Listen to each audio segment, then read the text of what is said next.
প্রাচীন যুগ থেকে বর্তমান আর্থিক, সামাজিক কিংবা ব্যবসায়িক ক্ষেত্রে অন্যতম গুরুত্বপূর্ণ ভূমিকা পালন করে চলেছে হাট।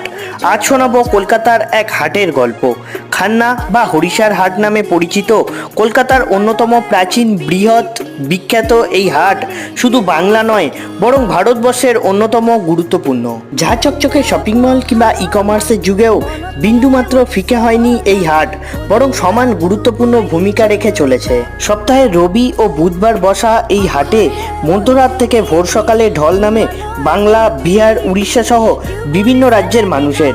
হাটটি মূলত গার্মেন্টসের, যেখানে শাড়ি থেকে লুঙ্গি, মশারি থেকে বিছানা চাদর সবকিছুই পাওয়া যায় পাইকারি এই হাটে।